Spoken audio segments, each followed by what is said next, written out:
नमस्कार, स्वागत है आप सभी का। आपको इस वक्त सीधा लिए चलेंगे गुवाहाटी, जहां इस वक्त वाणिज्य और उद्योग मंत्री सुरेश प्रभु सम्मेलन को संबोधित करने वाले हैं और कुछ ही देर में भूटान के प्रधानमंत्री शेरिंग तोब्गे और प्रधानमंत्री नरेंद्र मोदी भी असम के पहले वैश्विक निवेशक सम्मेलन एडवांटेज असम को संबोधित करेंगे। बहुत ही डायनामिक मुख्यमंत्री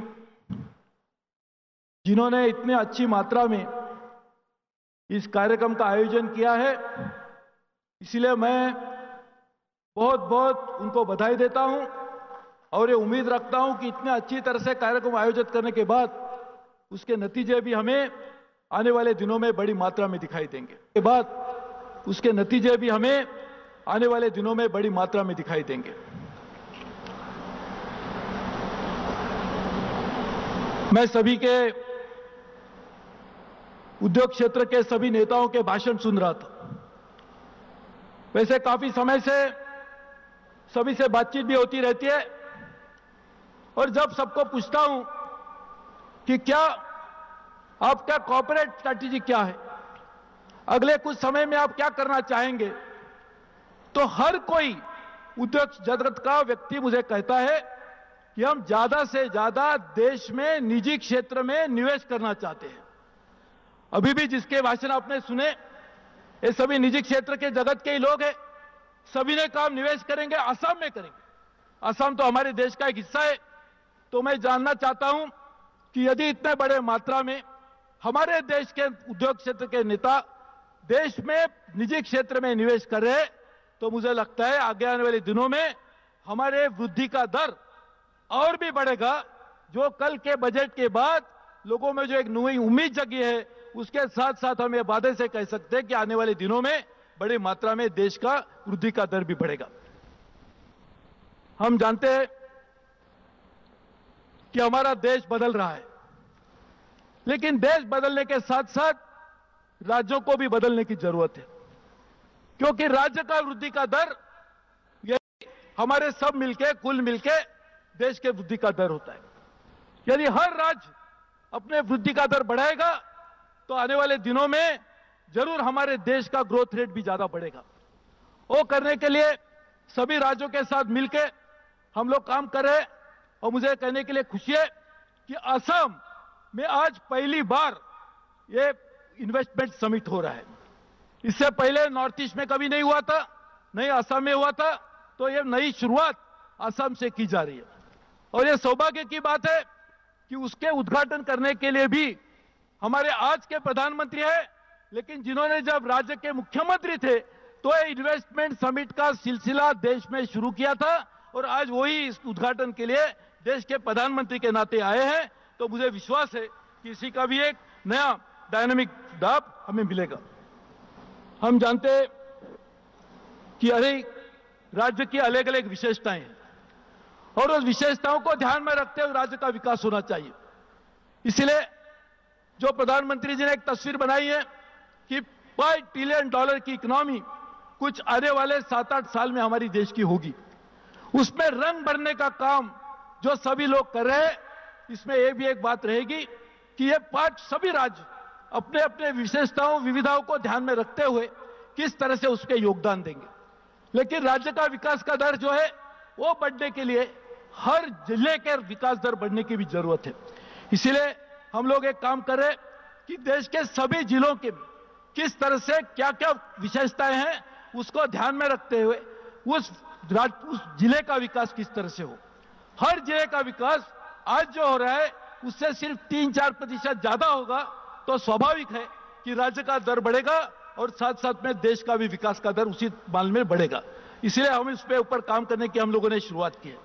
हम ये बात को जानते हैं कि ये जो $5 ट्रिलियन की इकोनॉमी होगी, इसमें $1 ट्रिलियन हमारे उद्योग क्षेत्र का योगदान होगा, $3 ट्रिलियन हमारे सर्विस सेक्टर का योगदान होगा और जिस तरह से किसानों की आमदनी दुगुना करने का जो एक मिशन प्रधानमंत्री जी ने रखा है उसको काम हो रहा है, उसको ध्यान में रखते हुए एग्रीकल्चर का भी बड़ा योगदान हमारे जीडीपी में होगा। तो ये सभी होने के लिए हर राज्य इस सेक्टर में सर्विस हो, एग्रीकल्चर हो और मैन्युफैक्चरिंग हो, इसमें क्या योगदान देंगे उसका भी एक नक्शा हम लोग बना रहे हैं और ये सभी राज्यों के साथ इसके बारे में हमारी बातचीत भी हो रही है। तो मुझे विश्वास है कि आने वाले दिनों में ये सभी को साथ में मिलते हुए हम लोग बड़ी मात्रा में विकास के नए रास्ते पे चलेंगे, विकास की प्रक्रिया को बढ़ाएंगे। हमने देश के विकास को और खास करके उद्योग जगत के विकास के लिए एक नई उद्योग नीति बनाने की शुरुआत की। हम सब लोग जानते हैं कि पहली उद्योग नीति बनी 1956 में, जिसमें काफी आइडियोलॉजिकल बेरिंग थी। दूसरी बनी 1992 में, जब हमारे पास कोई चारा नहीं था, इसलिए हमें बनानी पड़ी। यह देश की पहली उद्योग नीति है जो हमारे प्रधानमंत्री जी के आदेशानुसार उनके मार्गदर्शन में बना रहे। इसमें सही माने में उद्योग जगत की कठिनाइयां, उद्योग जगत की प्राथमिकताओं को ध्यान में रखते हुए बनाई जा रही है। उसमें सिर्फ ईज ऑफ डूइंग नहीं, तो मैं कहना चाहूंगा, you will be enjoying please of doing business, not just ease of doing business, but you will enjoy doing business, it will be a please of doing business. और ये करने के लिए भी हम लोग पूरी मात्रा में काम करें। और साथ ही में आने वाले दिनों में ऐसी असम और उसकी जो सभी साथी है, राज्य है, पड़ोसी राज्य, उनके लिए भी एक नई उद्योग नीति बनाने का काम काफी पहले शुरू हुआ है, वो भी बहुत जल्द पूरा होगा, उसका भी ऐलान किया जाएगा। हम जानते हैं इन सभी नॉर्थ ईस्ट को हम कहते हैं हमारी 8 बहनें हैं, लेकिन इसमें से बड़ी बहन असम है और बड़ी बहन की जिम्मेदारी भी परिपोषण में ज्यादा होती है। तो मुझे लगता है असम का विकास भी साथ साथ में अपने और बहनों का विकास करने में भी योगदान देगा। वो करने के लिए जो हम लोग ने राज्यों की विशेषता को ध्यान में रखते हुए काम करे, उसके साथ साथ बांबू हो, यहाँ के सर्विस सेक्टर हो, यहाँ पे चलने वाली खेती क्षेत्र में नई नई विविधता हो, ये सभी के ऊपर काम करते हुए मुझे विश्वास है कि आज से शुरू हुआ ये सिलसिला आगे आने वाले दिनों में पूरी मात्रा में असम का ही विकास करेगा, पड़ोसी राज्यों का भी विकास करेगा और अपना एक योगदान देश के विकास में भी बड़ी मात्रा में देगा। उसके लिए आप सबको धन्यवाद देता हूं। I also would like to thank the excellencies as well as all the industrialists for committing themselves to be a part of a growth of Assam and in the process the growth of India. So thank you very much. Jai Hind, Jai Assam.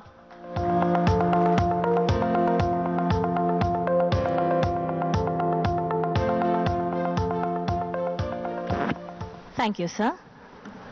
Ladies and gentlemen, the Honorable Chief Minister of Assam, Shri Sarbananda Sonowal, known for his hard work, perseverance and mass connect, is dedicated for all-inclusive growth and development of Assam in all sectors.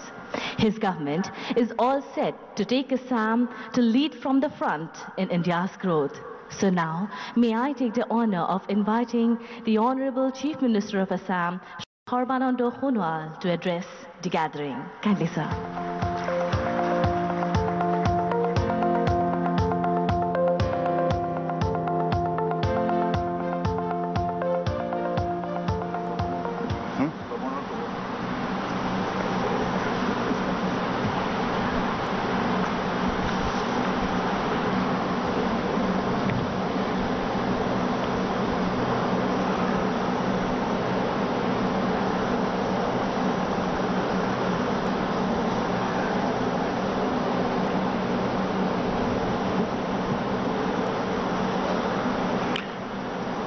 Respected Prime Minister of India, Sri Narendra Modi ji, His Excellency Prime Minister of Bhutan, Sri Sarin Topge ji, Honorable Governor of Assam, Honorable Union Minister and Chief Ministers of Arunachal Pradesh and Manipur, Ministers from Bhutan, Bangladesh, ASEAN countries,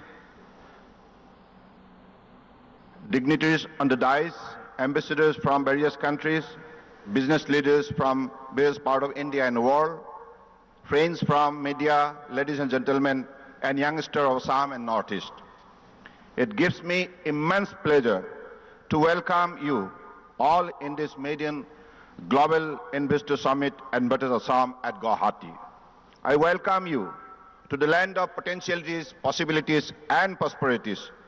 Today is a historic day, a day that we firmly believe will be the highly marked in the economic history of Assam.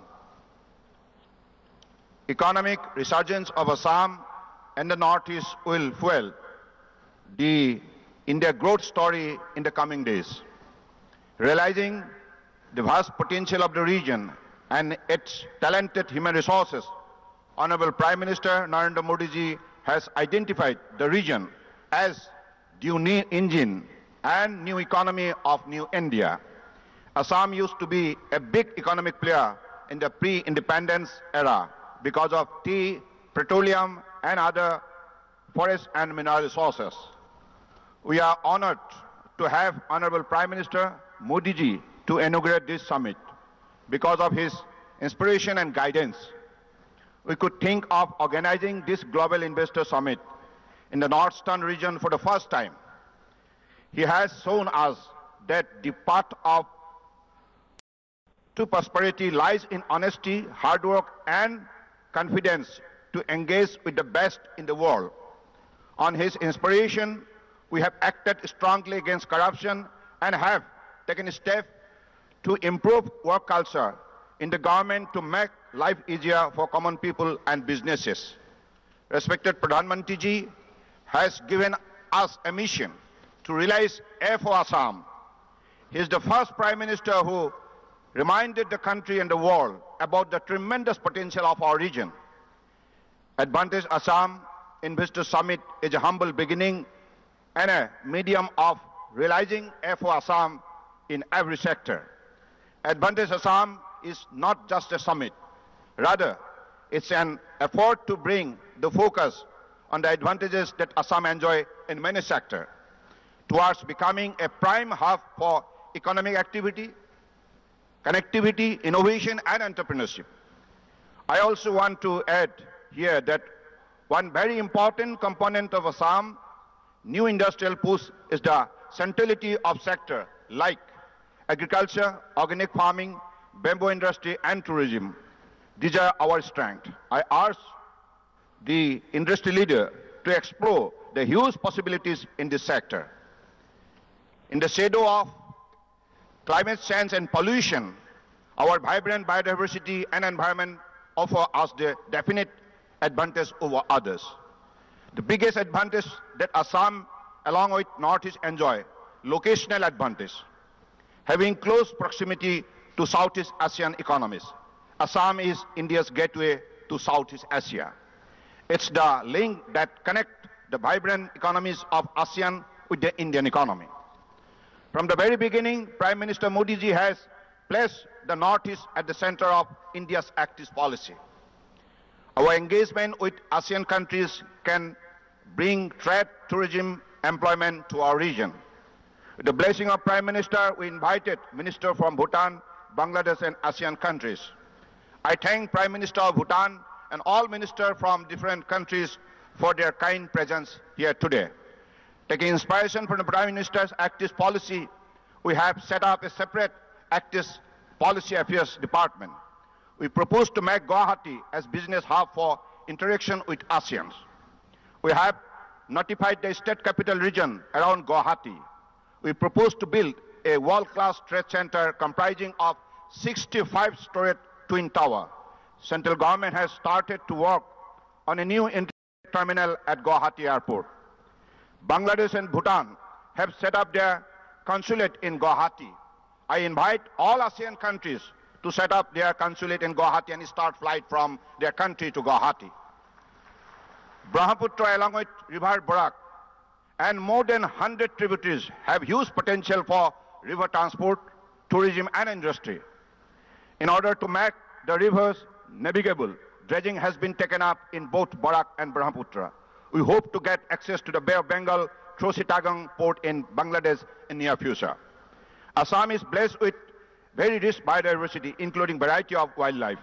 I ask the participants to explore opportunities in the tourism sector. Assam has huge potential in agricultural and horticulture sector. We wish to fulfill the dream of our Honorable Prime Minister to make the Northeast an organic hub. We have tremendous potential for agro-processing industry, which is waiting to be explored. The region also has tremendous scope for bamboo-based industry. There is huge potential for investment in dairy, poultry, and piggery sector. Assam has over 20 million people in the working age group. we have rigorously taken up skill development of our youth. Assam intend to impart advanced skill to over 1 million young boys and girls. We have already tied up with Singapore for development of a Northeast Skill Center at Guwahati. We have already started 249 skill center and want to start many more. Assam has tremendous scope in IT and IT-enabled services sector with our pool of talented youth. I welcome you. Come and invest in this sector. Since our government came to power in May 2016, we have put significant effort in improving ease of doing business in the state, which is visible in the improved ranking done by the government of India. Since then, Assam has received investment of around 7,000 crores from brands like Unilever, Patanjali, Dabur, Imami, Hawal, etc. In the run-up to the summit, we have come up with new policy on tax incentive for setting up of industries and tourism unit. IT policy, biotech policy, startup policy, sugar policy, solar energy policy, sports policy, etc., etc. We have notified 160-kilometer long industrial corridor near Guwahati. We want you to give us more ideas in the summit to promote investment and employment. We'll do our best to convert your ideas into action and meet your expectation. As we inaugurate the first investment summit, one of our key objectives is to give our youth, farmer, local entrepreneurs and startups the exposure and platform to showcase their ideas and skill. It is aimed to provide them a global market and expand their businesses. I once again thank you all for being present here today, making this event a great success. I wish you a comfortable stay in Guwahati. With these few words, मैं आप सबको धन्यवाद देना चाहता हूं. आप लोगों ने हमें हौसला दिया, साहस दिया और खास करके हमारे परम आदरणीय आदर्श नेता प्रधानमंत्री नरेंद्र मोदी जी ने हमें शुरुआत से ही इस विषय पर आगे बढ़ने के लिए हिम्मत देते आई है. और साथ साथ में मैं धन्यवाद देना चाहता हूं हमारे हर यूनियन मिनिस्टर्स को और केंद्रीय सरकार के ऑफिशियल को. उन लोगों ने पिछले 1.5 साल में हमें बहुत मदद किया है. उनके मदद के जरिए आज हम लोगों ने ऐसा एक इवेंट आयोजन करने के लिए साहस हमने पाई है.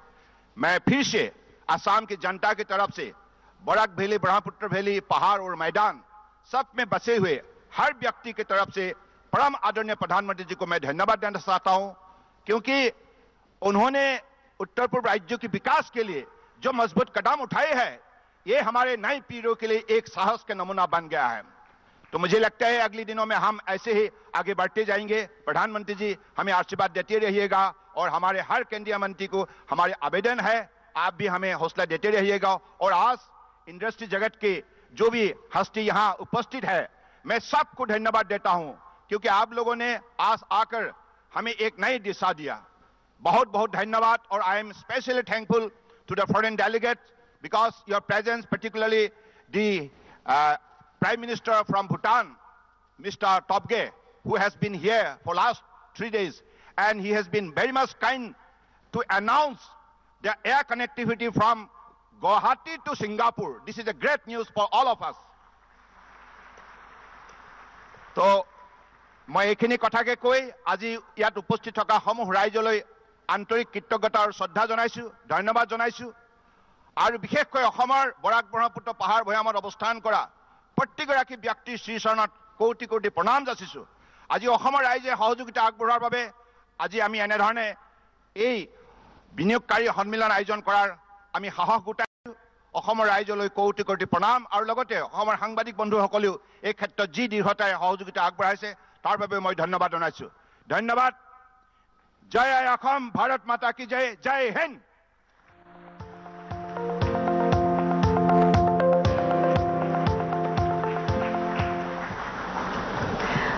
We thank our Honorable Chief Minister for inspiring us with his valuable words. Well, ladies and gentlemen, we are elated and honored to have amidst us the Honorable Prime Minister of Bhutan, who has blessed us with his presence. So now, may I take the honor of welcoming the Honorable Prime Minister of Bhutan, His Excellency Dasho Tshering Topgay, to enlighten us, inspire us, and motivate us with his golden words. Kindly, sir.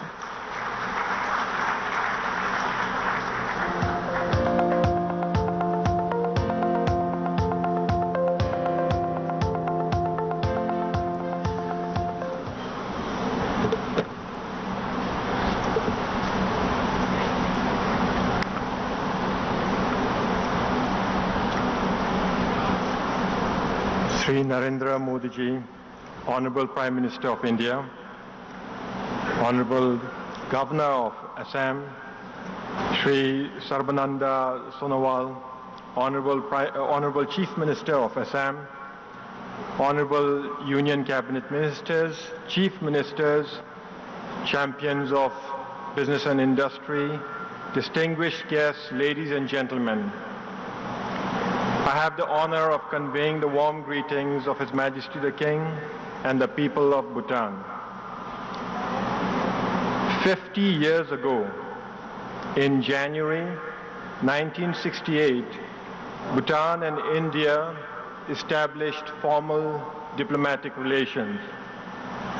To be sure, our two countries have always enjoyed good relations throughout history.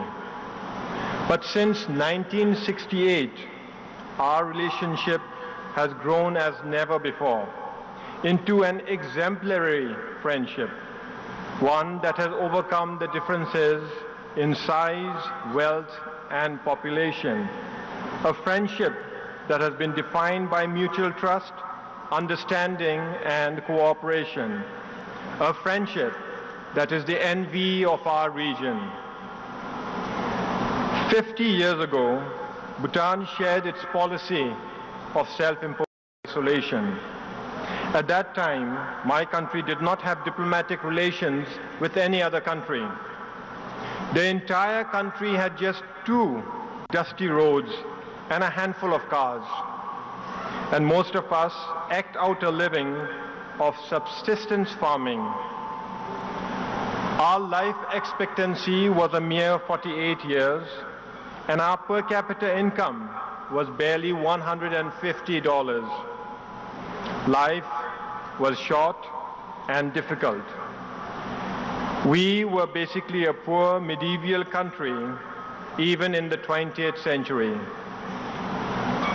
Today, 50 years on, Bhutan is a strong, sovereign country, a proud member of the Global Committee of Nations. Our life expectancy has almost doubled to 74 years. Our per capita income has skyrocketed to $3,000. And all our people receive free healthcare and free education. Added to that, our environment is pristine. We are a biodiversity hotspot. We are the world's only carbon neutral country. And our unique culture is also thriving. We are the only surviving Vajrayana Buddhist kingdom today. So today, Bhutan is a modern nation in the 21st century. Bhutan's transformation from medieval kingdom to a modern nation has been achieved in just 50 years. This was possible because of the selfless leadership of our beloved kings and the hard work of our people. This unprecedented transformation was possible also because of the goodwill, friendship, and support of India, our closest friend and neighbor. On behalf of the government and the people of Bhutan, I thank you, Prime Minister Modi ji, your government, and the people of India for your steadfast friendship and your continuing support. We in Bhutan take our neighbors seriously. We have a saying, Tharingi nyen da nyule, Thanyesai Shimsakhache. Or in other words, neighbors who are close are much more important than relatives who are far away. That's why we take our relationship with India, our neighbor, very seriously. And because of that, we enjoy a special friendship with India, a friendship that is defined by the warm embrace and mutual respect of equals. To India, Bhutan is a sibling, not a little brother. And to Bhutan, India is an older sibling, not big brother. In the past 50 years, Bhutan and India have worked together as sovereign brothers politically, economically, and socially for the benefit of both our great nations. And we have also worked together closely to protect our mutual security interests. Indeed, our relationship is special.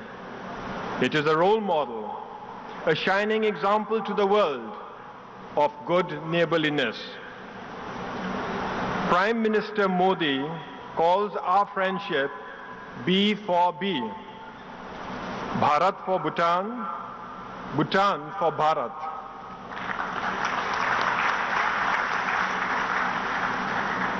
B for B. In just 3 characters, Modi ji has defined the framework of India-Bhutan friendship for the next 50 years. These profound and thoughtful words have touched the hearts of every Bhutanese. I thank you, Prime Minister Modi, and I hope that you will honor us by visiting Bhutan this year as we celebrate the 50th anniversary of diplomatic relations between Bharat and Bhutan. For Bhutan, B for B begins with Assam. After all, Assam is our immediate neighbor with whom we share a 266-kilometer border. So it goes without saying that Bhutan stands to benefit and benefit disproportionately from a prosperous Assam.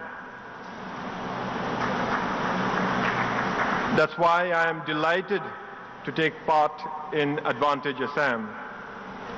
Chief Minister Sarbananda Sonowal, my friend, I congratulate you for organizing this impressive global event, and thank you for inviting Bhutan to capitalize on this historic business summit.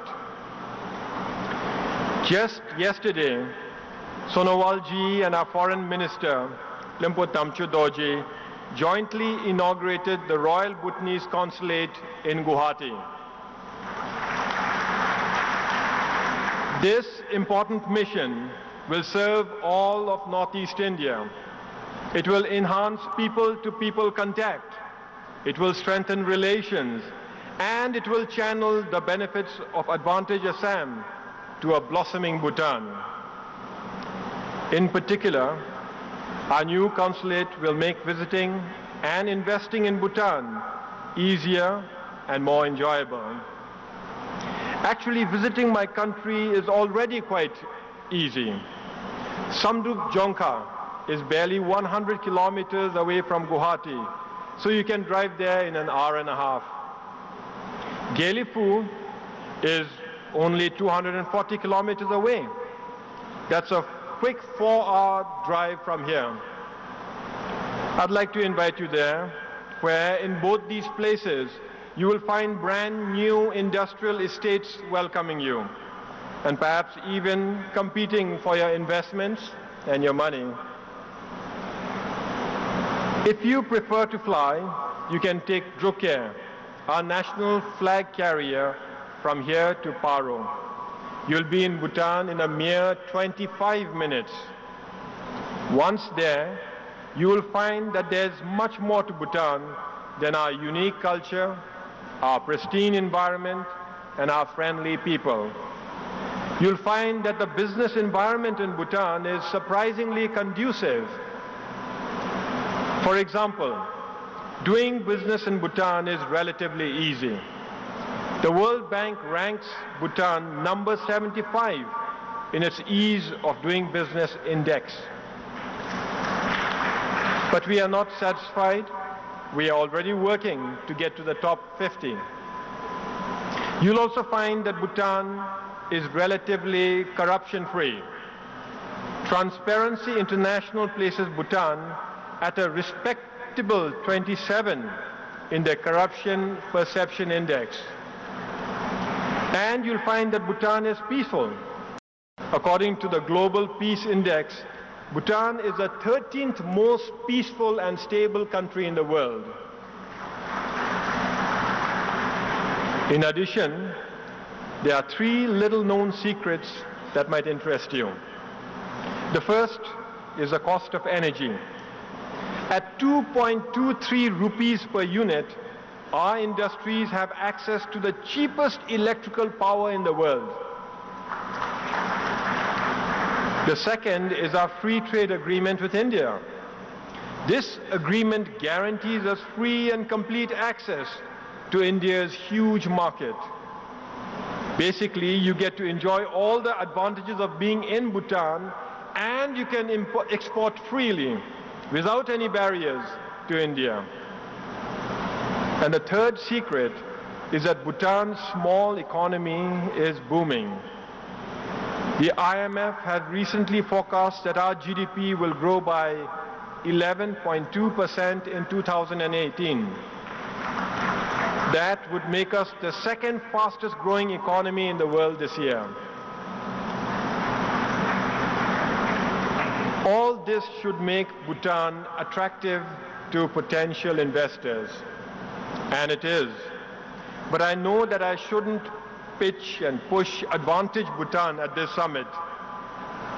So instead, I invite you to visit Bhutan, visit us, and see for yourself the endless possibilities of working together.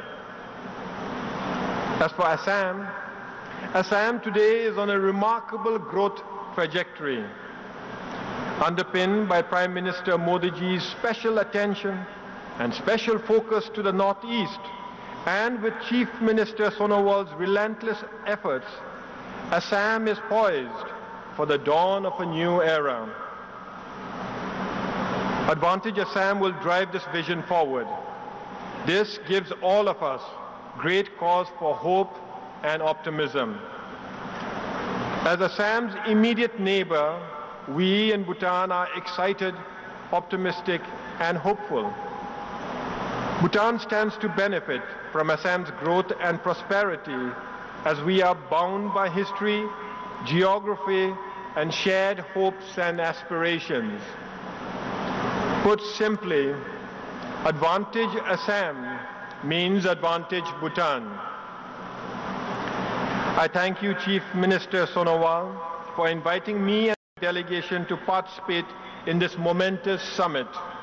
And I look forward to the pleasure of receiving you in Bhutan during the week-long Assam-Bhutan Festival that will take place next month. I wish this summit great success. Thank you, and Tashi Dile.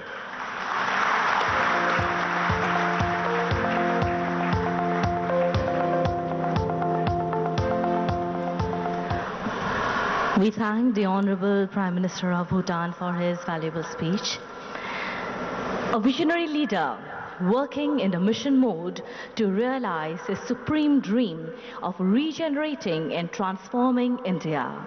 His governance model, a development plus model to develop Brand India, is based on the bold initiatives such as Make in India, Skill India, Startup India, Clean India, Digital India, and financial inclusion. His vision and proactive governance has transformed and taken India to newer heights. Ladies and gentlemen, we are honored to invite the Honorable Prime Minister of India, Shri Narendra Modi, with a thunderous round of applause for his inaugural address.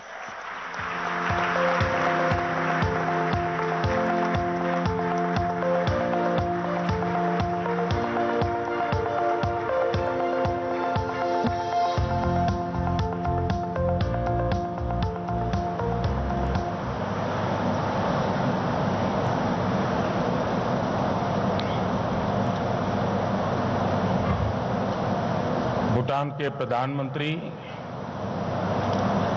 Tshering टोब्गे जी, असम के राज्यपाल professor Jagdish Mukhi जी, मुख्यमंत्री श्रीमान सर्बानंद सोनोवाल जी,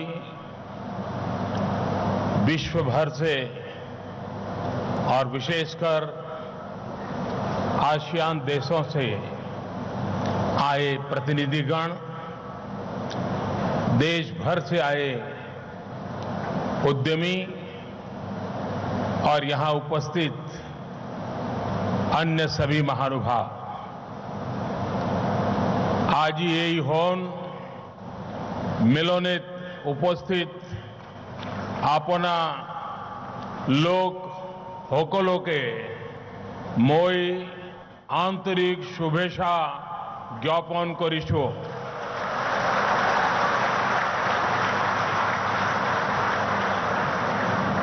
লগতে অসমৰ হোমৰ ৰৈজৱ হৈ মোৰ গভীৰ শ্ৰদ্ধা জ্ঞাপন কৰিছো।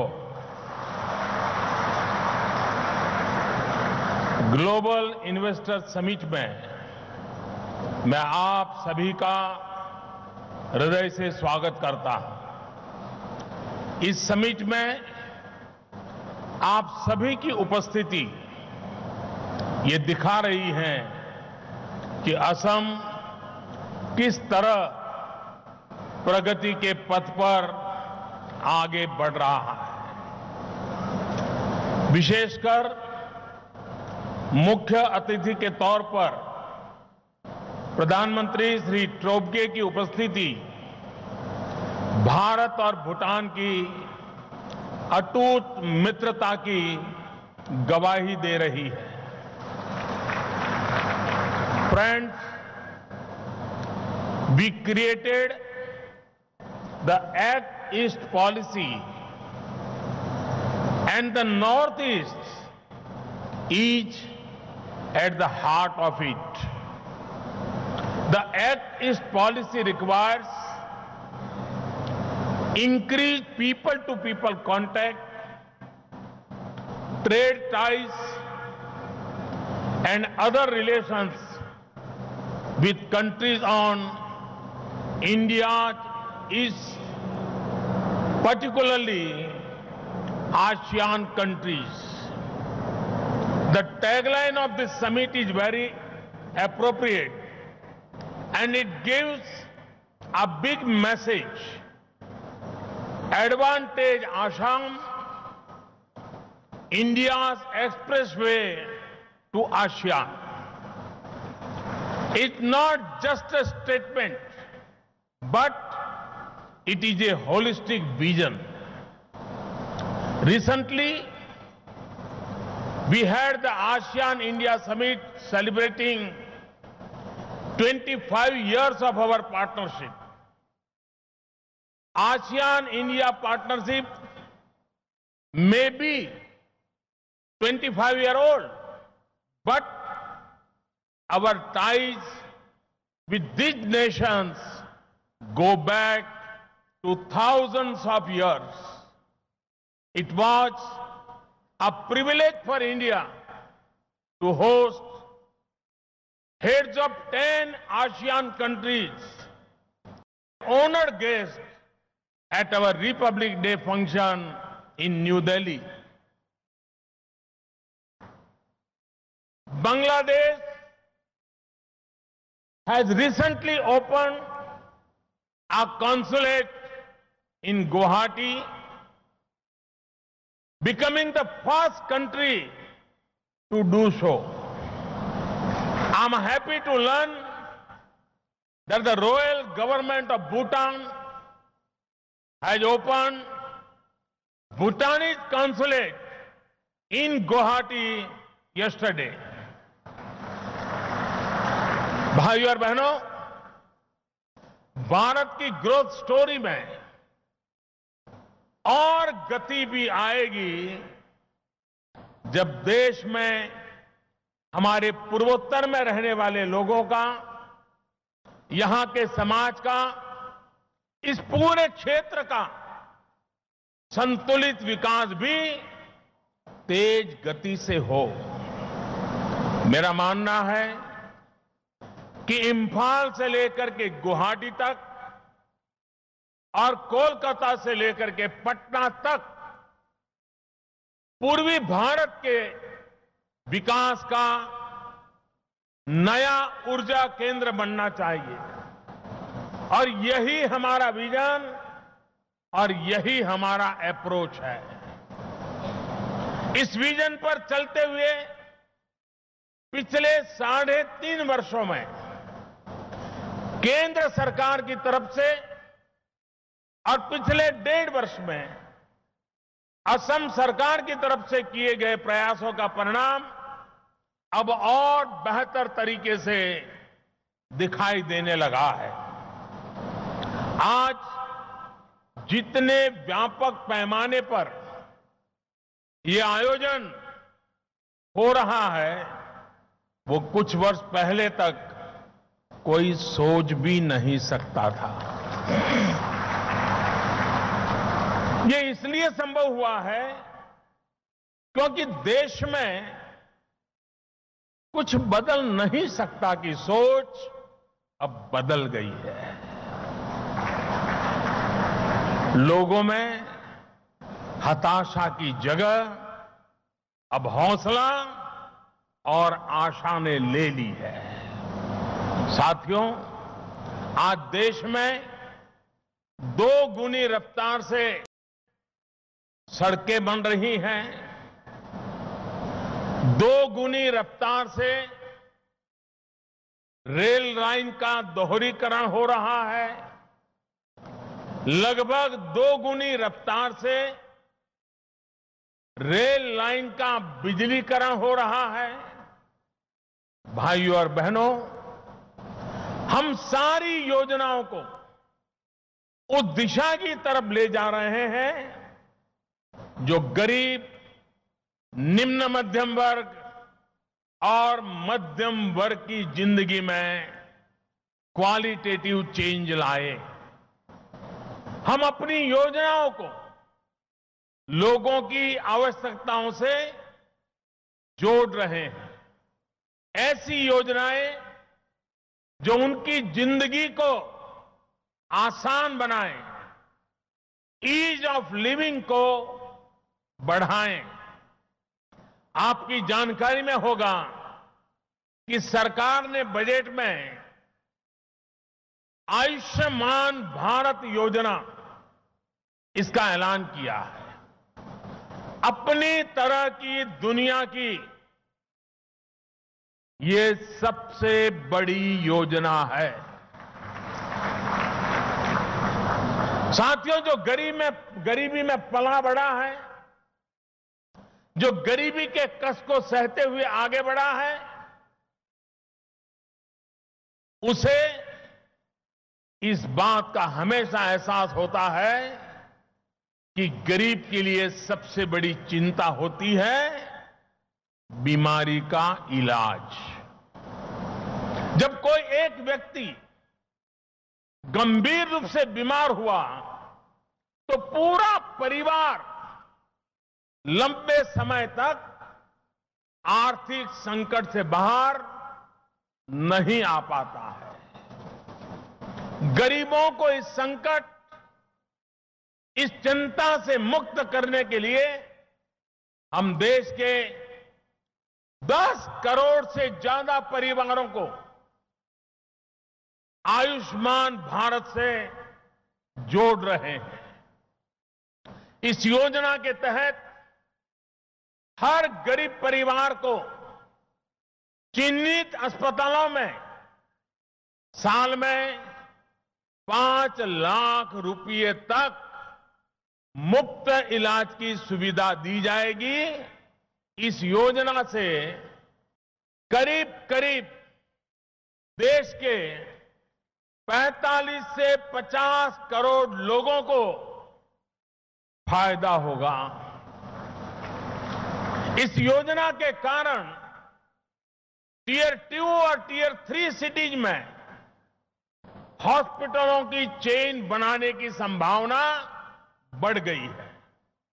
युवाओं के लिए यह एश्योर्ड इनकम का जरिया बनेगा। इससे भारत के अंदरूनी इलाकों में पूंजी निवेश के बड़े अवसर पैदा होंगे। मैं राज्य सरकारों से भी और मैं देश भर की राज्य सरकारों से आग्रह करूंगा कि नए हॉस्पिटल्स के निर्माण के लिए नई पॉलिसीज बनाएं।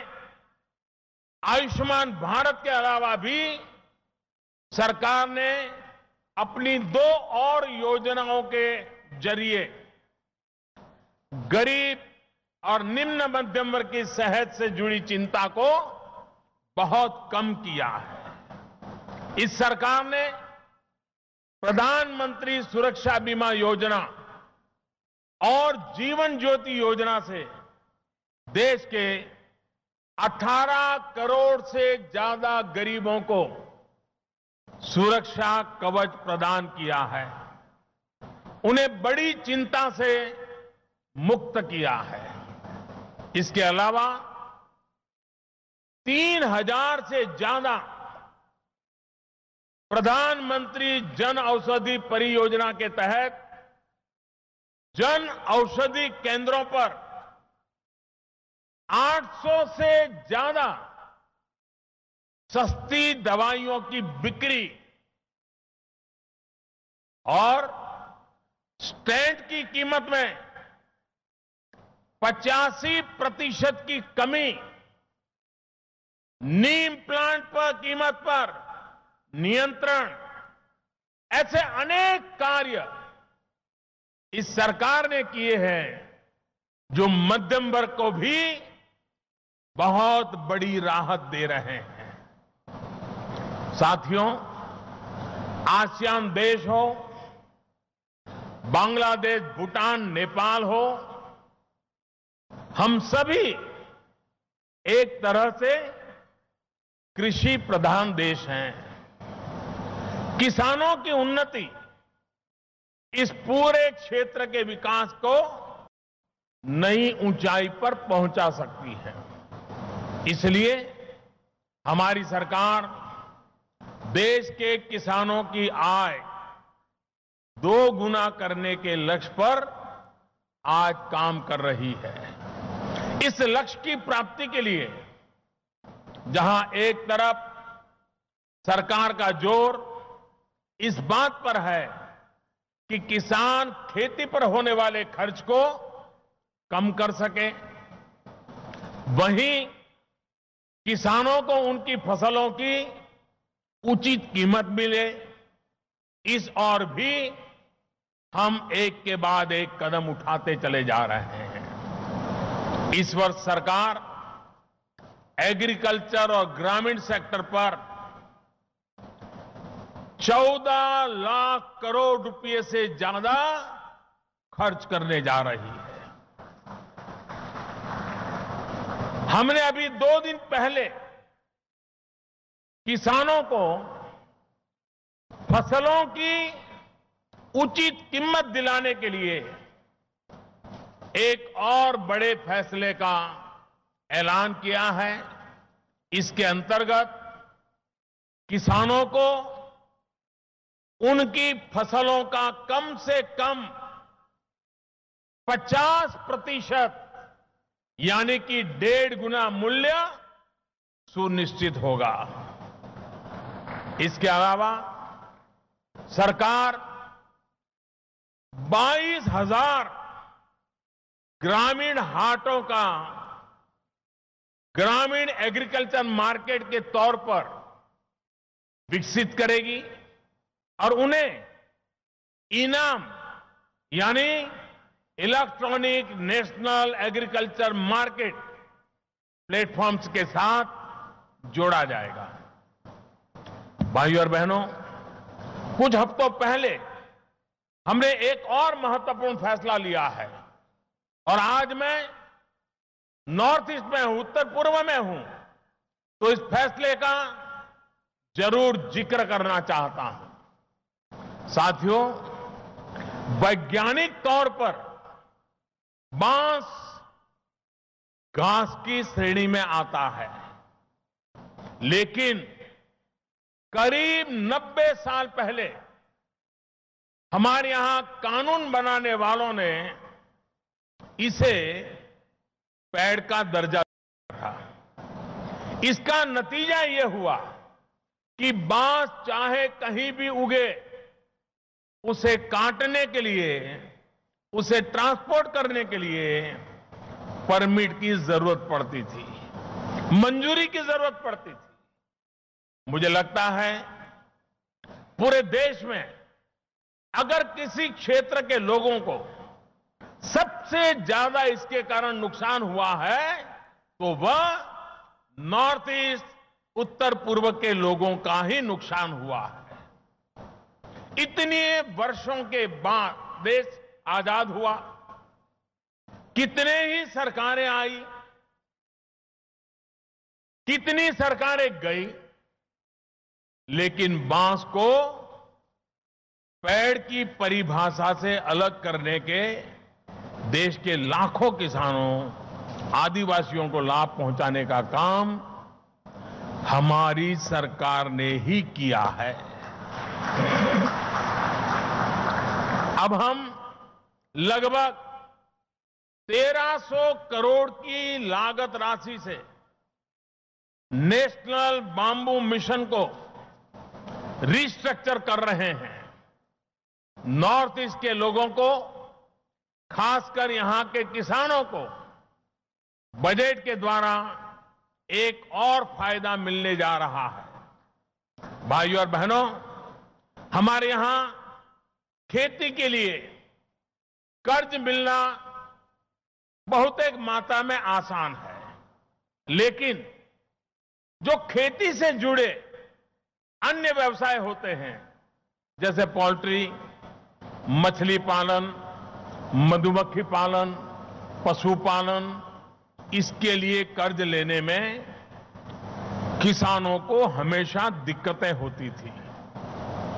अब हमने 10,000 करोड़ रुपए की राशि से विशेषकर फिशरीज और एनिमल हस्बेंड्री को ध्यान में रखते हुए 2 इंफ्रास्ट्रक्चर फंड गठित करने का निर्णय किया है। सरकार ने किसान क्रेडिट कार्ड के द्वारा कर्ज लिए जाने की राह भी बहुत आसान कर दी है।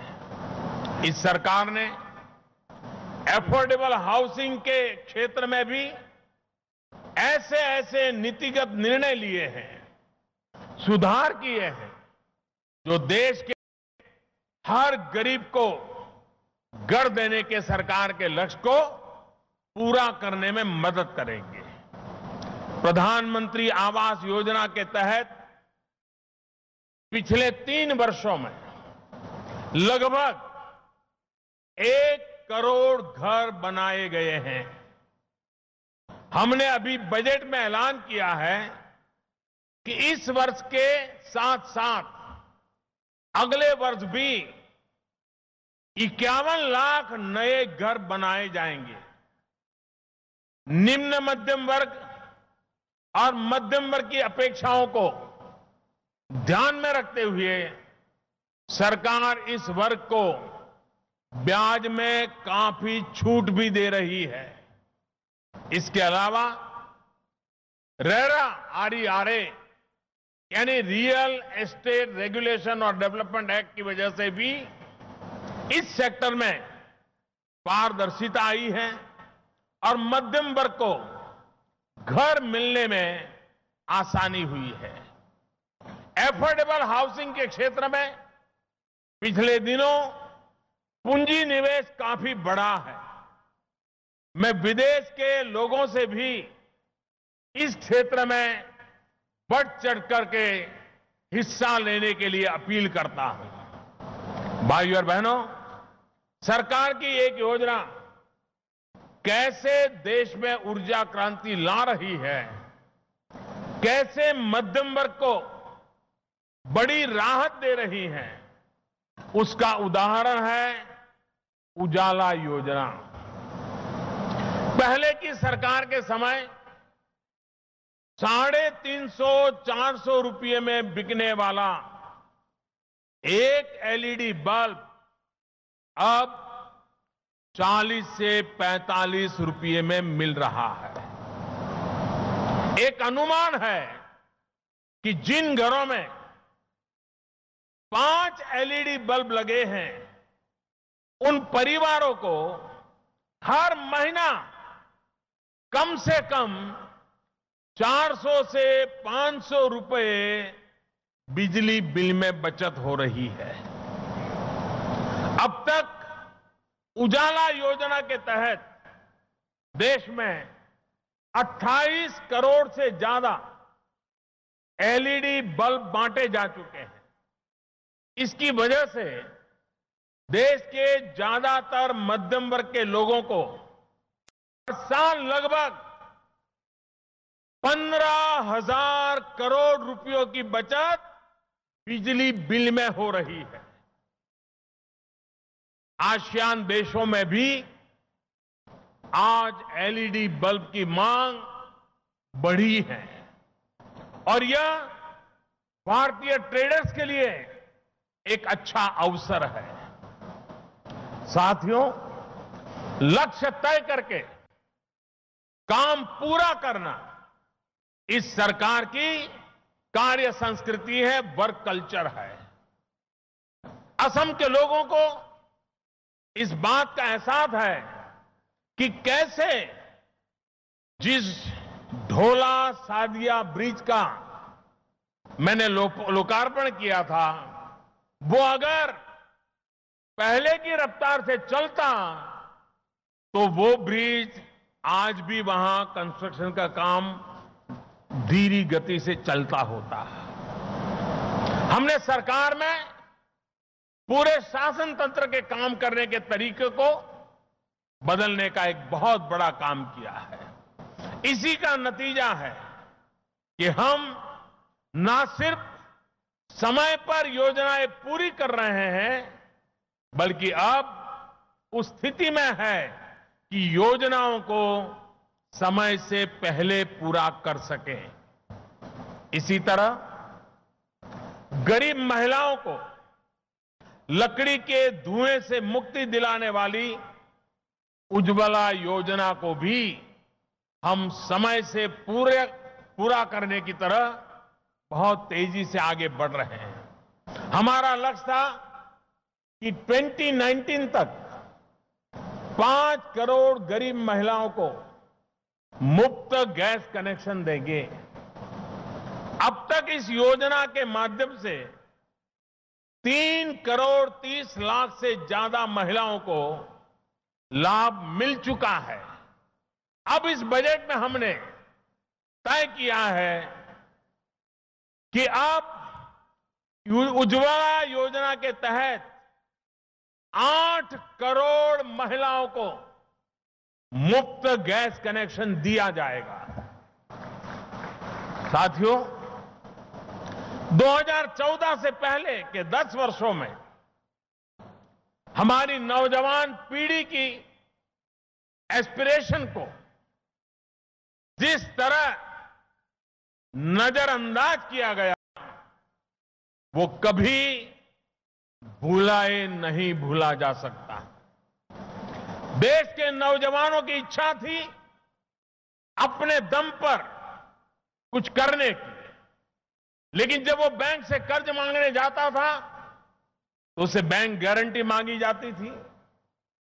मुद्रा योजना के माध्यम से बैंक गारंटी देने की इस बाध्यता को ही हमने खत्म कर दिया। इस योजना ने पिछले 3 वर्षों में देश को 3 करोड़ नए एंटरप्रेन्योर दिए हैं।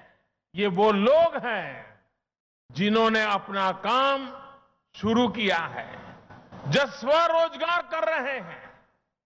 इस वर्ष के बजट में सरकार ने मुद्रा योजना के द्वारा लोगों को स्वरोजगार के लिए अतिरिक्त 3 लाख करोड़ रुपए कर्ज देने का लक्ष्य रखा है। इसके अलावा stand up India, startup India, skill India mission के माध्यम से भी युवाओं को सशक्त करने का काम ये सरकार कर रही है। इसके अलावा सरकार श्रमेव जयते के सिद्धांत पर चलते हुए श्रम कानूनों में निरंतर सुधार कर रही है, प्रक्रियाओं को सरल बना रही है। पहले जहां उद्यमियों को श्रम कानूनों के पालन के लिए 50 से ज्यादा रजिस्टर रखने पड़ते थे, वहीं अब सिर्फ और सिर्फ 5 रजिस्टर से काम कल चल जाता है। श्रम सुविधा पोर्टल के माध्यम से हमने अधिकांश प्रक्रियाओं को ऑनलाइन कर दिया है। अब तो देश में सिर्फ एक दिन में नई कंपनी का रजिस्ट्रेशन हो सकता है, जबकि पहले इसमें कई हफ्ते लग जाते थे। इन सारे सुधारों का बड़ा लाभ देश के नौजवानों को, देश के छोटे उद्यमों को सबसे ज्यादा हुआ है। Friends, development of MSME sector is a priority for us, as this is the backbone of our industries. In this year's budget, we are giving a big relief to MSMEs by reducing rate of income tax to 25% on companies reporting a turnover of up to Rs 250 crore. This will benefit almost 99% of companies. This formalization of businesses of SMEs due to introduction of GST will help MSMEs to access credit from financial sector. Now government will contribute 12% to EPF for new employee in all sectors for 3 years. This budget has provided additional deduction to the employees of 30% of the wages paid for new employees under the Income Tax Act. We are also rolling out e-assessment of income tax across the country to eliminate corruption and bring efficiency and transparency. Further, the women employees' contribution to EPF will be 8% for first 3 years against existing rate of 12%. Paid maternity leave has been increased from 12 weeks to 26 weeks, along with provision of creches to incentivize women empowerment in the formal sector. All these efforts will strongly support Make in India also. साथियों, सरकार की ऐसी योजनाएं गरीबों को सशक्त कर रही हैं, लेकिन उन्हें सबसे ज्यादा नुकसान अगर किसी चीज से होता है तो वो है भ्रष्टाचार, काला धन। हमारी सरकार का काले धन और भ्रष्टाचार को खत्म करने का कमिटमेंट है। आज इस मंच से मैं अपने देश के उद्यमी वर्ग का आभार व्यक्त करना चाहता हूं, जिसने देश के आर्थिक एकीकरण की व्यवस्था जीएसटी को न सिर्फ स्वीकार किया, बल्कि आज उसे अपने बिजनेस कल्चर में शामिल कर लिया है। हमारी सरकार ने देश में इकोनॉमिक ट्रांसपेरेंसी लाने के लिए एक और बड़ा कदम इंसॉल्वेंसी एंड बैंक्रप्सी कोड के तौर पर भी उठाया है। कई वर्षों से भारत में अंतर्राष्ट्रीय मान्यताओं के अनुरूप इस तरह के कोड की आवश्यकता महसूस की जा रही थी। इस आवश्यकता का भी समाधान इसी सरकार ने किया है। Friends, the union government has taken up many path-breaking economic reforms in last 3 years, which have simplified procedures for doing business. It is a result of these reforms that India today ranks 100 among 190 countries in the Doing Business report of the World Bank after climbing up 42 ranks. The position of India has improved in many other ratings like Global Competitiveness Index of World Economic Forum and Moody's rating upgrade from stable to positive in November 2017. Our policies have ensured that inflation remains below 5% mark. Now we have foreign exchange reserves of US dollars 418 billion. Many new sectors have been opened up for 100% FDI through automatic route, like automobiles, textile, tourism, ports, road and highways. Today, India is one of the most preferred destinations for FDI. India has received highest ever annual FDI of US dollar 60 billion in 2016-17.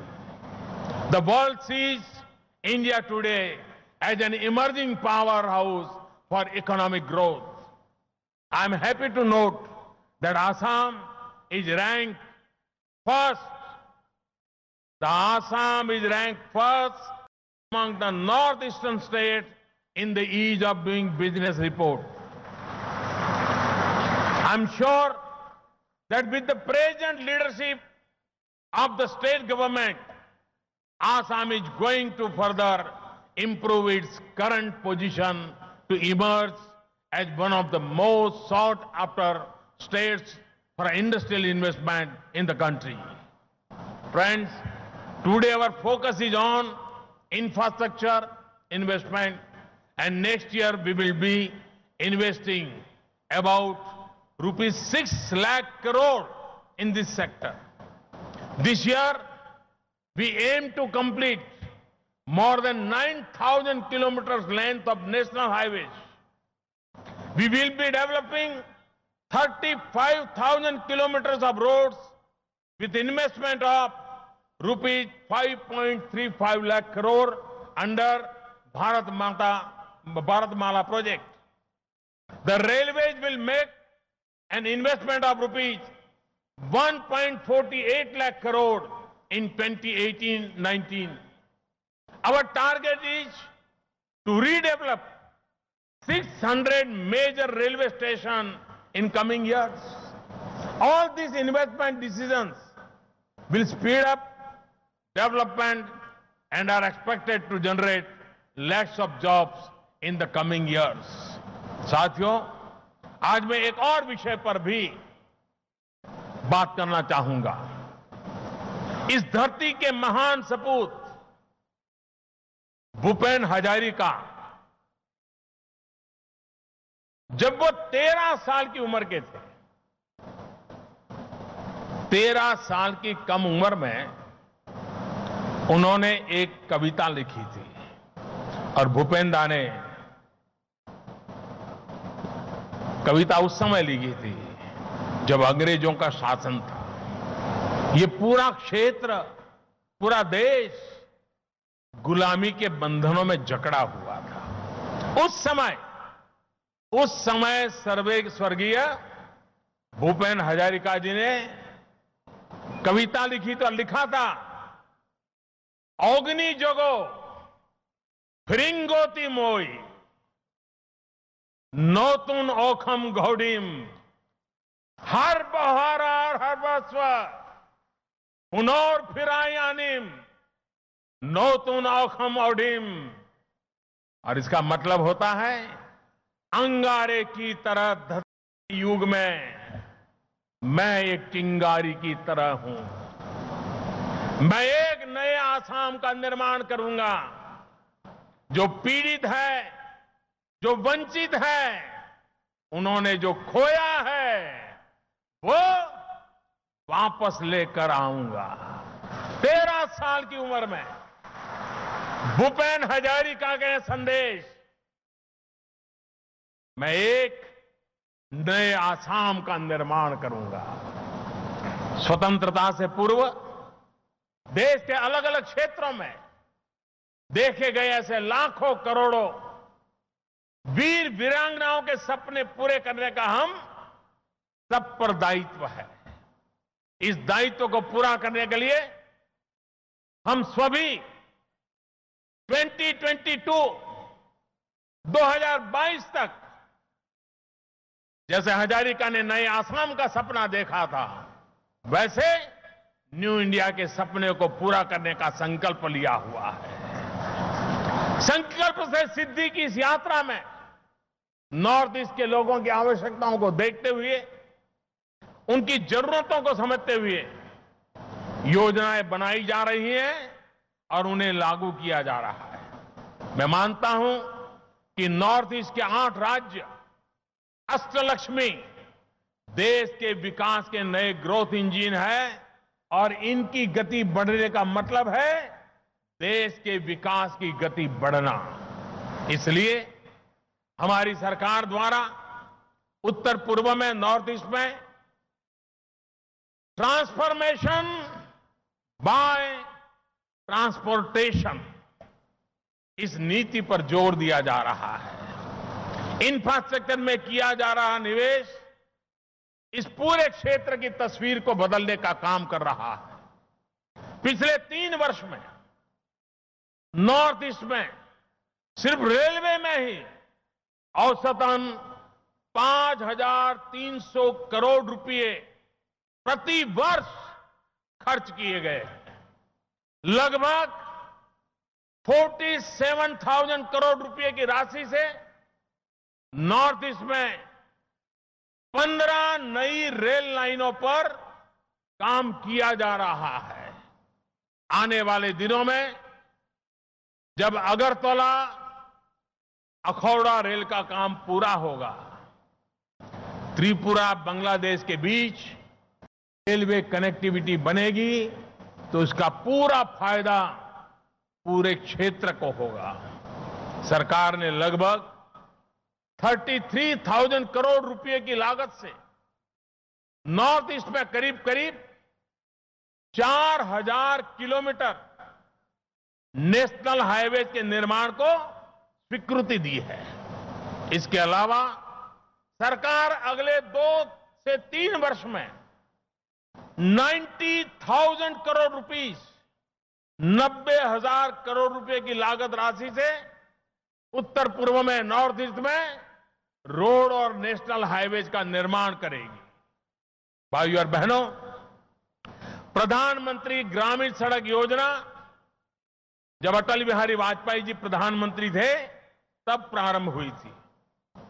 पहले जहां ये योजना 2022 तक खत्म होनी थी, वही अब हमने उसको पूरा करने का समय कम करके 2019 तक पूरा करने की दिशा में हम आगे बढ़ रहे हैं। इतना ही नहीं, इस बजट में हमने ये भी ऐलान किया है कि प्रधानमंत्री ग्रामीण सड़क योजना के तहत सिर्फ गांव ही नहीं जोड़े जाएंगे, बल्कि गांव के बड़े स्कूल, हॉस्पिटल, बड़े बाजारों को भी इस प्रधानमंत्री ग्राम सड़क योजना को साथ जोड़े जाएंगे। यहां पावर सेक्टर को मजबूत करने के लिए इंट्रा स्टेट ट्रांसमिशन एवं डिस्ट्रीब्यूशन सिस्टम को मजबूत करने के लिए 10,000 करोड़ रुपए से ज्यादा की योजनाएं शुरू की गई हैं। बहुत जल्द ही गुवाहाटी में world class airport terminal building का काम शुरू होने जा रहा है, जो आसियान देशों के साथ नॉर्थ ईस्ट, उत्तर पूर्व, विशेषकर असम की कनेक्टिविटी को और मजबूत करेगा। उड़ान योजना के तहत भी सरकार नॉर्थ ईस्ट, उत्तर पूर्व को विशेष प्राथमिकता दे रही है। यहां के 19 एयरपोर्ट और हेलीपैड, जिसमें 5 तो सिर्फ असम में हैं, उन्हें देश के अन्य शहरों से जोड़ने की दिशा में काम किया जा रहा है। केंद्र सरकार द्वारा 160 से ज्यादा देशों से आने वाले टूरिस्टों को ई वीजा की सुविधा दिया जाना भी इस क्षेत्र में टूरिज्म के विकास में अहम भूमिका निभाएगा। साथियों, केंद्र सरकार ने गुवाहाटी में 1100 करोड़ रुपए से ज्यादा की लागत से नए एम्स को भी मंजूरी दी है। सरकार उत्तर पूर्व को भी नेशनल गैस ग्रिड के साथ जोड़ने के लिए काम कर रही है। 3000 करोड़ रुपयों की लागत से गेल द्वारा गुवाहाटी तक गैस पाइपलाइन बिछाने का काम स्वीकृत किया गया है। केंद्र सरकार ने हाल ही में एक नई योजना north east special infrastructure development scheme को भी मंजूरी दे दी है। इसके तहत केंद्र सरकार द्वारा 100% 100% फंडिंग करके इंफ्रास्ट्रक्चर से जुड़ी योजनाओं को पूरा किया जाएगा। उत्तर पूर्व में हो रहा ये निवेश यहां पर टूरिज्म को बढ़ाने में मदद करेगा, यहां के युवाओं के लिए, यहां की महिलाओं के लिए रोजगार के नए अवसर लाएगा। साथियों, मैं असम के मुख्यमंत्री श्रीमान सर्बानंद सोनोवाल जी की, और मैं पहले कहता था असम का आनंद सर्बानंद सोनोवाल जी को मैं हृदय से बहुत बहुत बधाई देता हूं, जिन्होंने बहुत ही कम समय में असम में बिजनेस फ्रेंडली और डेवलपमेंट फ्रेंडली वातावरण बनाने का काम किया है। भ्रष्टाचार के खिलाफ भी असम सरकार ने सख्त फैसले लिए हैं। असम सरकार उद्योगों को लगाने के लिए, टूरिज्म को बढ़ाने के लिए टैक्स इंसेंटिव्स भी दे रही है। नई आईटी पॉलिसी, नई स्टार्टअप पॉलिसी, नई स्पोर्ट पॉलिसी, नई शुगर पॉलिसी, नई सोलर एनर्जी पॉलिसी, न जाने कितनी उन योजनाओं को लेकर के असम सरकार आगे आई है।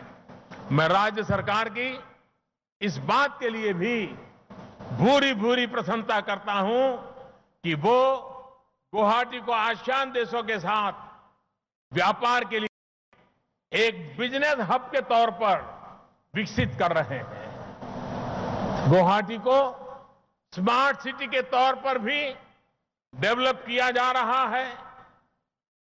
Once again I congratulate the people of Assam and Northeast for holding such a big event with a great fervor.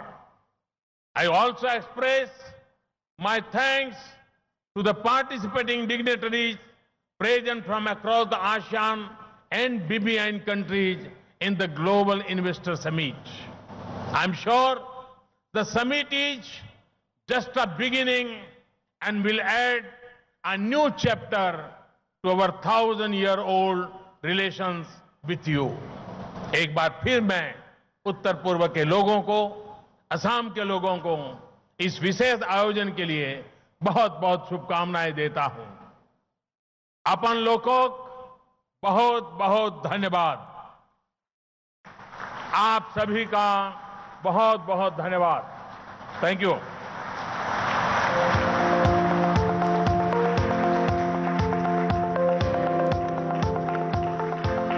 वादे नहीं इरादे लेके आए माननीय प्रधानमंत्री जी का हम तहे दिल से धन्यवाद करते हैं. Thank you, Honorable Prime Minister of India, for that inspiring, motivating and guiding speech which we all will remember for many more years to come. दर्शकगण, हम आज गुवाहाटी में मां कामाख्या के चरणों में बैठे हैं. मां का आशीर्वाद हम सबको प्राप्त हो और सभी स्वस्थ एवं समृद्ध रहे. With this wish, may I now call upon the Honorable Minister of Finance, Assam, Dr. Himanta Biswa Sarma, to deliver the vote.